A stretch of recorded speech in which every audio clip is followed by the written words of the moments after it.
ಬ್ರಹ್ಮಕುಮಾರಿ ಸಂಸ್ಥೆಯ ಪೂರ್ವ ಮುಖ್ಯ ಆಡಳಿತಾಧಿಕಾರಿ ರಾಜಯೋಗಿನಿ ಡಾಕ್ಟರ್ ದಾಜಿ ಪ್ರಕಾಶ ಮಣಿಜಿಯವರ 19ನೇ ಪಾವನ ಪುಣ್ಯಸ್ಮೃತಿ ದಿನದ ಅಂಗವಾಗಿ ಬ್ರಹ್ಮಕುಮಾರೀಸ್ ಮೌಂಟ್ ಅಬು ಸಮಾಜ ಸೇವಾ ವರ್ಗದಿಂದ ವಿಶ್ವ ಬಂಧುತ್ವದ ರಕ್ತದಾನ ಮಹಾ ಅಭಿಯಾನವನ್ನು ಭಾರತದಾದ್ಯಂತ ಹಾಗೂ ನೇಪಾಳದಲ್ಲಿ ಆಗಸ್ಟ್ 21ರಿಂದ 25ರವರೆಗೆ ಆಯೋಜಿಸಲಾಗಿದೆ ಎಂದು ಬ್ರಹ್ಮಕುಮಾರಿ ಭಾಗ್ಯಕ್ಕ ಅವರು ತಿಳಿಸಿದರು. ದಾದಿ ಪ್ರಕಾಶ್ ಮಣಿಜಿಯವರು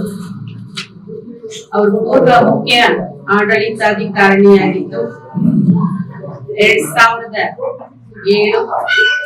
ಆಗಸ್ಟ್ 25ಕ್ಕೆ ಅವರು ತಮ್ಮ ಪರಿಪೂರ್ಣತೆಯನ್ನ ಪಡೆದು ಅವ್ಯಕ್ತರಾದರು. ಅವರ ದಿವ್ಯ ಪುಣ್ಯ ಸ್ಮೃತಿ ದಿನದ ಪ್ರಯುಕ್ತವಾಗಿ ಇಡೀ ದೇಶದಾದ್ಯಂತ ಮತ್ತು ನೇಪಾಳ ಎಲ್ಲ ಕಡೆನೂ ಕೂಡ ಬಹುದೊಡ್ಡ ರಕ್ತದಾನ ಅಭಿಯಾನವನ್ನ ಆಯೋಜನೆ ಮಾಡಿಕೊಂಡಿದೆ. ಸುದ್ದಿಗೋಷ್ಠಿಯಲ್ಲಿ ಮಾತನಾಡಿದ ಅವರು, ದಾದಿ ಪ್ರಕಾಶ ಮಣಿಜಿಯವರ ಪುಣ್ಯ ಸ್ಮೃತಿ ದಿನದ ನೆನಪಿನಲ್ಲಿ ಪ್ರತಿ ವರ್ಷ ಆಗಸ್ಟ್ 25ನ್ನು ವಿಶ್ವ ಸಹೋದರತ್ವ ದಿನ ಎಂದು ಆಚರಿಸಲಾಗುತ್ತದೆ ಎಂದರು. ಈ ಮಹಾ ರಕ್ತದಾನ ಅಭಿಯಾನವನ್ನ ಆಯೋಜನೆ ಮಾಡಿ ಈ ತಿಂಗಳು 29ರಿಂದ 25ನೇ ತಾರೀಕುವರೆಗೂ ವಿಶ್ವದಲ್ಲಿ ಏಕಕಾಲದಲ್ಲಿ ನಡೀತಕ್ಕಂತಹ ಇದೊಂದು ಮಹಾ ಅಭಿಯಾನ. ಅದರಲ್ಲಿ ವಿಶೇಷವಾಗಿ ಭಾರತ ಮತ್ತು ನೇಪಾಳದಲ್ಲಿ ಇದು ಕಾರ್ಯ ನಡೀತದೆ.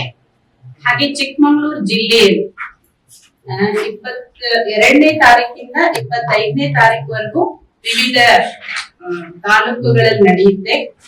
ತರೀಕೆರೆ, ಅಜ್ಜಂಪುರ, ಮೂಡಿಗೆರೆ, ಕಡೂರು, ಕಳಸಾಪುರ ಮತ್ತೆ ಚಿಕ್ಕಮಗಳೂರಲ್ಲಿ 22ನೇ ತಾರೀಕು ಸರ್ಕಾರಿ ಆಸ್ಪತ್ರೆಯಲ್ಲಿ ಮತ್ತೆ 23ನೇ ತಾರೀಕು ಭಾನುವಾರ ನಮ್ಮ ರೋಟರಿ ಹಾಲ್ ಅಲ್ಲಿ ಕಾರ್ಯಕ್ರಮ ನಡೆಯುತ್ತೆ. ಬೆಳಗ್ಗೆ 9 ಗಂಟೆಯಿಂದ 9:30ಯಿಂದ ಸಂಜೆ 3 ಗಂಟೆವರೆಗೂ ಇರುತ್ತೆ. ಯಾರು ಬೇಕಾದ್ರೂ ಈ ರಕ್ತದಾನ ಅಭಿಯಾನದಲ್ಲಿ ಭಾಗವಹಿಸಬಹುದು. ನಾವು ಹೋದ ವರ್ಷ ಈ ರಕ್ತದಾನ ಅಭಿಯಾನ ಮಾಡಿ ಒಂದು ವಿಶ್ವ ದಾಖಲೆನೂ ಕೂಡ ಆಗಿದೆ ಇದು. ಹಾಗೆ 88,370 ಯೂನಿಟ್ ರಕ್ತವನ್ನ ಡ್ರಾ ಮಾಡಿ ಹೆಚ್ಚಿನ ರೋಗಿಗಳಿಗೆ ಒಂದು ಪ್ರಾಣ ಅಪಾಯದಲ್ಲಿರ್ತಕ್ಕಂಥವರಿಗೆ ಇದೊಂದು ಮಹಾ ಸೇವೆಯನ್ನ ಈ ಸಂಸ್ಥೆ ಮಾಡ್ತಾನೆ ಇರುತ್ತೆ ಮಧ್ಯದಲ್ಲಿ. ಆದ್ರೆ ಇದು ಬಹುದೊಡ್ಡ ಅಭಿಯಾನ. ಇದ್ರಲ್ಲಿ ಎಲ್ಲ ಈ ವೇದಿಕೆಯಲ್ಲಿ ಇರ್ತಕ್ಕಂಥ ಎಲ್ಲ ಸಂಘ ಸಂಸ್ಥೆಯವರ ಸಂಪೂರ್ಣ ಸಹಕಾರದೊಂದಿಗೆ ನಾವು ಜಿಲ್ಲಾದ್ಯಂತ ಈ ಒಂದು ಕಾರ್ಯಕ್ರಮವನ್ನ ಆಯೋಜನೆ ಮಾಡ್ಕೊಂಡಿದ್ವಿ. ನಾವೆಲ್ಲ ಮಾಧ್ಯಮ ಮಿತ್ರರು ಹೆಚ್ಚಿನ ಜನ ಬರ್ಲಿಕ್ಕೆ ತಮ್ಮದೇ ಒಂದು ಅಮೂಲ್ಯವಾದ ನಾವು ಹೆಚ್ಚಿನ ಸಂಖ್ಯೆಯಲ್ಲಿ ಇದ್ರ ಬಗ್ಗೆ ನಾವು ಪ್ರಚಾರ ಮಾಡ್ತಾ ಇದ್ದೀವಿ.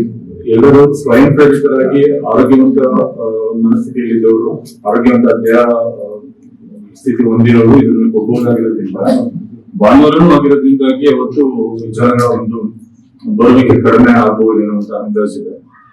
150 ಜನ, 125-150 ಜನ. ಯಾಕಂದ್ರೆ ನಾವು ಜಾಸ್ತಿ ಕಲೆಕ್ಟ್ ಮಾಡ್ತಾ 22 ದಿನಗಳ ನಂತರದಲ್ಲಿ ಆ ರಕ್ತ ಅದು ವೇಸ್ಟ್ ಆಗುವಂತ ಸಾಧ್ಯತೆಗಳಿರುತ್ತೆ. ಹಾಗಾಗಿ ಮತ್ತೆ ಮುಂದಿನ ದಿನಗಳಲ್ಲಿ ಮಲೇರಿಯಾ, ಡೆಂಗ್ಯೂನಂತ ಕಾಯಿಲೆಗಳೇನಾದ್ರೂ ಬಂದಾಗ ಈ ಮಳೆಗಾಲ ಆಗಿರೋದ್ರಿಂದ ಬರುವ ಸಾಧ್ಯತೆ ಇದೆ. ಆಗಿದ್ದಾಗ ರಕ್ತದಾನಿಗಳ ಅವಶ್ಯಕತೆ ಆ ಟೈಮಲ್ಲಿ ಪ್ಲೇಟ್ಲೆಟ್ಗಳು ಬೇಕಾಗುತ್ತೆ. ಈಗ ನಾವು ಬ್ಲಡ್ ಮಾತ್ರ ಕಲೆಕ್ಟ್ ಮಾಡ್ಕೊಂಡು ಬರೀ ಬ್ಲಡ್ ಮಾತ್ರ ಇರುತ್ತೆ. ಆ ಸಮಯದಲ್ಲಿ ಪ್ಲೇಟ್ಲೆಟ್ ಅವಶ್ಯಕತೆ ಇರೋದ್ರಿಂದಾಗಿ ನಾವು ಅದನ್ನ 150 ಯೂನಿಟ್ ಒಳಗಡೆಗೆ ನಾವು ಲಿಮಿಟ್ ನಾವು ಮಾಡ್ಕೊಂಡಿದ್ದೀವಿ. ಸುದ್ದಿಗೋಷ್ಠಿಯಲ್ಲಿ ಪ್ರದೀಪ್, ನಂದಕುಮಾರ್, ಡಾಕ್ಟರ್ ಅನಿಕೇತ್, ಸಂಗೀತಾ ಪ್ರಸಾದ್, ಸಚಿನ್ ಉಪಸ್ಥಿತರಿದ್ದರು.